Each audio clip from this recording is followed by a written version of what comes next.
पाकिस्तान जब से आज़ाद हुआ उसके बाद में हमें पहली दफ़ा कोई एक ऐसा प्राइम मिनिस्टर मिल रहा है जो हमारे बारे में सोच रहा है, एएमयू के बारे में सोच रहा है। हम उनके शुक्रगुजार हैं और हम तहे दिल से उनका इस्तकबाल करते हैं, शुक्रिया अदा करते हैं।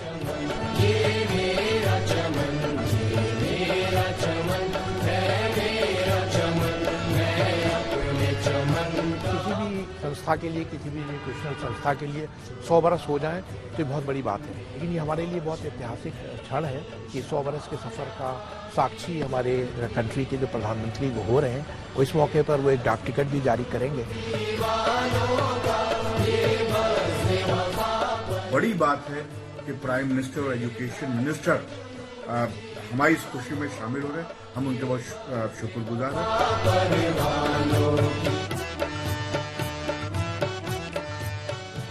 नमस्कार, मैं हूं शम्स ताहिर खान। आज एएमयू की इसी पहचान को एक सदी गुजर गई। एक सदी और इस सदी यूनिवर्सिटी के बीच एक गहरा नाता है। यहाँ सिर्फ इल्म नहीं दिया जाता, बल्कि दिया जाता है जीने का सलीका, मरने का अंदाज, जुल्म के खिलाफ मुखालिफत का दर्स, इंसानियत का सबक भी। पिछले 100 सालों से सर सैयद की इस यूनिवर्सिटी ने देश ही नहीं बल्कि दुनिया को अपने सितारों से रोशन किया। अब खुद इसके रोशन होने की बारी है और इस रोशनी का हिस्सा बनने जा रहे हैं देश के प्रधानमंत्री नरेंद्र मोदी।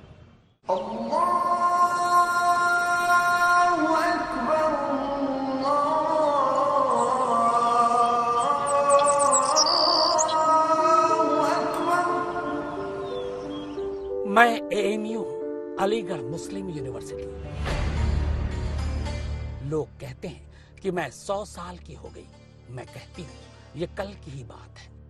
मुझे सब कुछ याद है, वो सर सैयद का मेरे लिए दर दर भटकना। अरे भाई, किस्मत में भीख मांगना लिखा है सो मांग रहे हैं, लेकिन अल्लाह का फजल है कि अपने लिए नहीं मदरसे के लिए मांगते हैं। एक आना डाल दीजिए इसमें। लोगों से मुझे बनाने के लिए पैसों की दरियाफ्त करना, बच्चों को बुला बुला कर मुझ में समाना, मुझे दुनिया की बेहतरीन किताबों से भर देना, मेरे नाम को पूरी दुनिया में रोशन कर देना, सब कुछ याद है मुझे। याद है मुझे कैसे सर सैयद अहमद खान ने मेरी बुनियाद का ख्वाब साल 1859 में मुरादाबाद में एक छोटे से मदरसे से देखा। कितनी जिल्लत सही उन्हें बुरा भला कहा गया। क्यों? क्योंकि मेरे सैयद ने ईमान को विज्ञान से जोड़ने की जुर्रत की। अपने ही मजहब के लोगों ने उन्हें काफिर करार दे दिया, मगर वो हटे नहीं, डटे रहे। किसके लिए? बस इसी दिन के लिए कि आज मैं 100 साल की हो जाऊं, पूरी दुनिया में मेरे पल्लू में टके सितारे रोशन हो जाएं, अदब से दुनिया वाले मेरा नाम।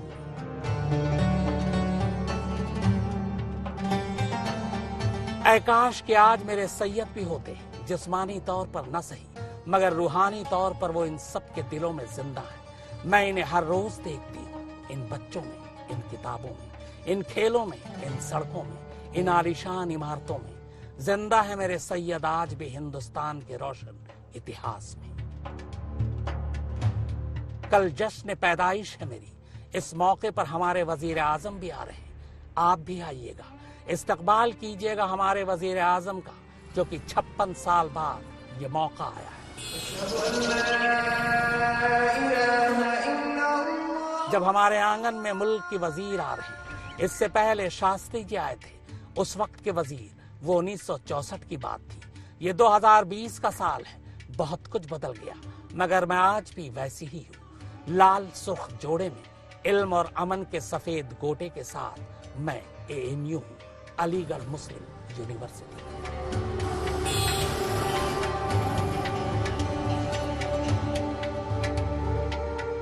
मैं कौन हूँ, मेरा सैयद कौन था, इसकी एक लंबी दास्तान है। कुछ जानते हैं, कुछ नहीं, ये भी बताऊंगी। मगर उससे पहले मेरे उन लख्ते जिगरों से मिलिए जिन्होंने मेरे पल्लू को सुनहरे सितारों से सजाया है। मेरा खान अब्दुल गफ्फार, मेरा जाकिर हुसैन, हामिद, शेख, मुफ्ती, आरिफ, साहिब सलाउद्दीन मोहसिना किदवई, मोहम्मद अमीन दीदी तो मालदीव का पहला राष्ट्रपति तक बन गया। सियासत में तो बहुत से ऐसे हैं जिन्होंने पूरी दुनिया में मेरा नाम रोशन किया। मुमकिन है कि आज के नौजवान इनमें से कुछ को न जानते हों, मगर रुपहले पर्दे पर जिन्होंने नाम कमाया उन्हें तो वो जानते ही होंगे। मेरा नसीर, जावेद, अनुभव, दिलीप, मशहूर और मारूफ हसरत मोहानी, शिबली नोमानी, मोहम्मद अली जौहर, मजाज लखनवी और मेरे मंटो को कोई कैसे भूल सकता है। डॉक्टर ईश्वरी प्रसाद हो, हबीब हो, इन सबको दुनिया जानती है। और तो और खेलों की दुनिया में मुश्ताक, लाला और जफर इकबाल तमाम आलम में छाए। बहुत लंबी फहरिस्त है, किस किस को गिनाऊं, किसे छोड़ूं, लेकिन मेरा जिक्र हो और इल्म की दुनिया में नाम रोशन करने वालों में मेरा नाम ना आए, ऐसा कैसे हो सकता है।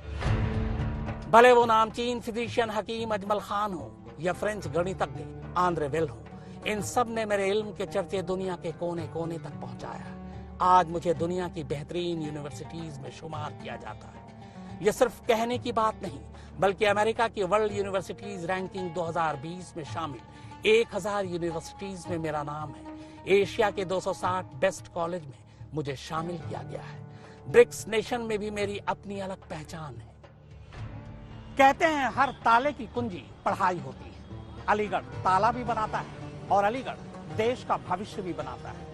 हालांकि इस भविष्य का वर्तमान और भूत से कई बार टकराव हुआ है, लेकिन इसके बावजूद अलीगढ़ मुस्लिम यूनिवर्सिटी का 100 साल का अपना एक गौरवशाली इतिहास रहा है। ये एएमयू है जिसने फ्रंटियर गांधी, खान अब्दुल गफ्फार खान और डॉक्टर जाकिर हुसैन की शक्ल में देश को 2-2 भारत रत्न दी। अब आते हैं मेरे दुनिया भर में मशहूर होने की इब्तिदा पर, यानी आगाज एएमयू।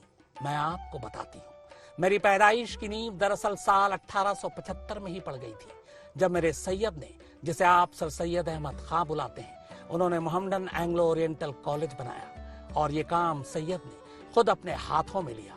उनका मकसद था बेहतर और ऊंची तालीम से दूर हो रहे मुसलमान नौजवानों को पटरी पर वापस लाना और उनके मुस्तकबिल को एक नई राह दिखाना। लेकिन ये दौर गुलामी का था, अंग्रेजों की गुलामी का। मुल्क के हालात बद से बदतर होते जा रहे थे। सर सैयद को समझ में आने लगा था कि इन अंग्रेजों का मुकाबला सिर्फ तीर और तलवार से नहीं, बल्कि इल्म के चिराग से करना जरूरी है। खासकर वो उन मुस्लिम नौजवानों को इस मिशन में शामिल करना चाहते थे जो इल्म की रोशनी से महरूम थे। मगर यहाँ उनके अलावा भी तमाम नौजवानों का खुले दिल से इस्तकबाल किया गया, क्योंकि उस दौर में अच्छे कॉलेज और लोगों के पास पैसों की कमी का अंदाजा सर सैयद को भी था।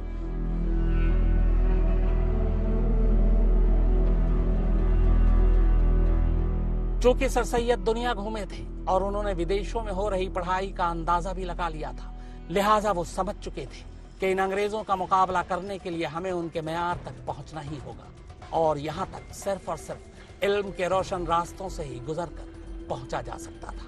इसीलिए उन्होंने इसे ही अपने जीने का मकसद बना लिया। मगर सिर्फ जज्बे से मेरी तामीर कर पाना मुश्किल था। बिना डोनेशन और फंड के ये नामुमकिन था। जाहिर है इसके लिए वो तमाम लोगों से मिले, कमेटियां बनी। उस दौर के नवाबों और राजाओं ने सर सैयद की साफ नियति को देखते हुए उनकी मदद की और बूंद बूंद से सागर बनता गया। साल 1874 आते आते सर सैयद ने मुझे बनाने के लिए 1.5 लाख रुपए इकट्ठा कर लिए और इन पैसों से पहले 24 मई सन 1875 में मोहम्मडन एंग्लो ओरिएंटल कॉलेज बना। जिन्हें नहीं पता उनके इल्म में इजाफा करने के लिए बता दूं कि अलीगढ़ मुस्लिम यूनिवर्सिटी यानी मुझे बनाने से पहले सैयद ने मोहम्मडन एंग्लो ओरिएंटल कॉलेज बनाया था।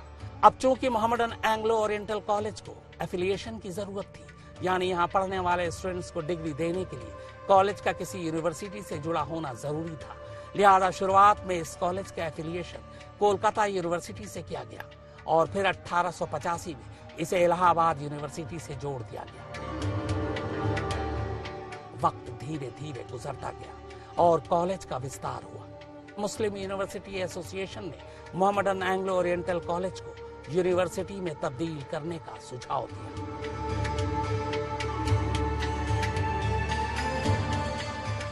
इस मांग को अमली जामा पहनते पहनते 20 साल गुजर गए और आखिरकार साल 1920 में ब्रिटिश इंडिया गवर्नमेंट ने अलीगढ़ मुस्लिम एक्ट के जरिए 6 दिसंबर 1929 को मोहम्मडन एंग्लो ओरिएंटल कॉलेज से अलीगढ़ मुस्लिम यूनिवर्सिटी यानी मुझे बनाया और इसके साथ ही मेरी तामीर के लिए ब्रिटिश सरकार की तरफ से 30 लाख रुपए भी दिए गए और आधिकारिक तौर पर मोहम्मडन एंग्लो ओरिएंटल कॉलेज 17 दिसंबर 1920 को अलीगढ़ मुस्लिम यूनिवर्सिटी के नाम से जाना गया, यानी यहीं से हुई मेरी पैदाइश।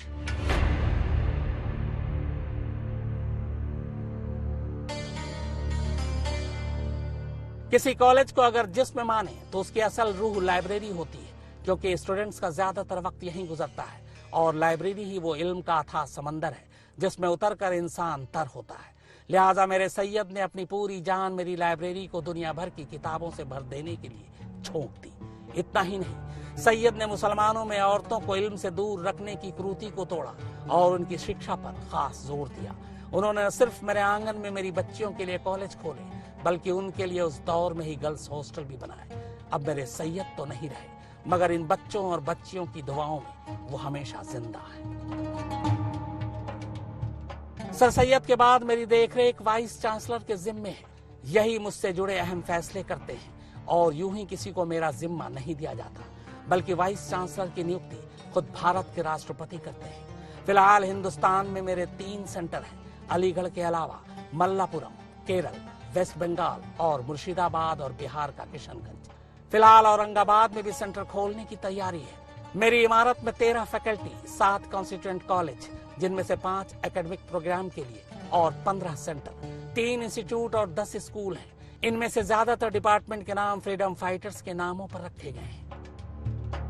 समग्र विकास तभी संभव है जब आप यह देखें कि मुस्लिम युवाओं के एक हाथ में कुरान शरीफ है तो दूसरे हाथ में कंप्यूटर है।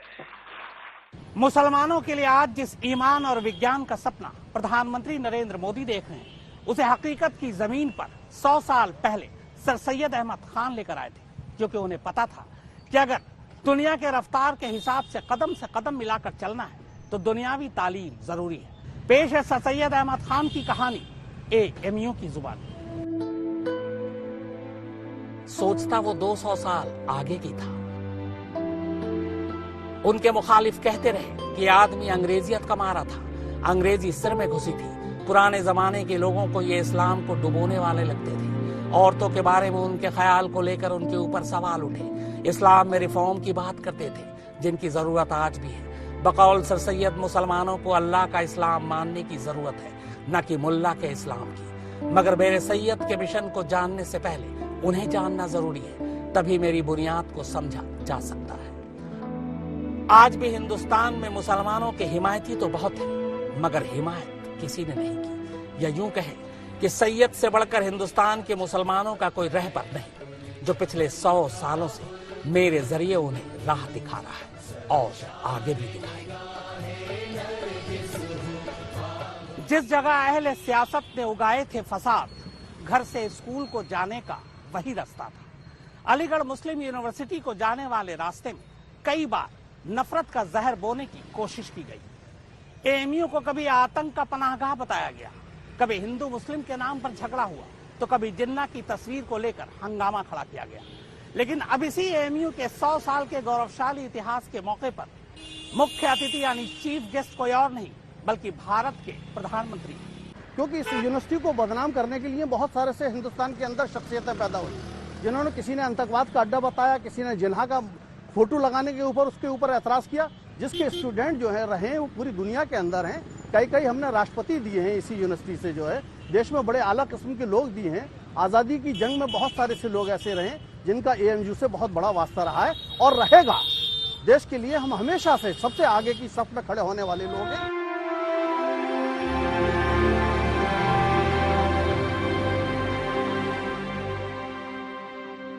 हालांकि 1930 के दशक के आखिर में मुझ पर इल्जाम लगे, मुझे विवादों में घसीटने की कोशिश हुई, और ये सब इसलिए हुआ क्योंकि उस दौर में हिंदुस्तान से अलग पाकिस्तान की मांग जोर पकड़ रही थी। मगर मैंने जल्द ही इन विवादों से खुद को बाहर निकाल लिया।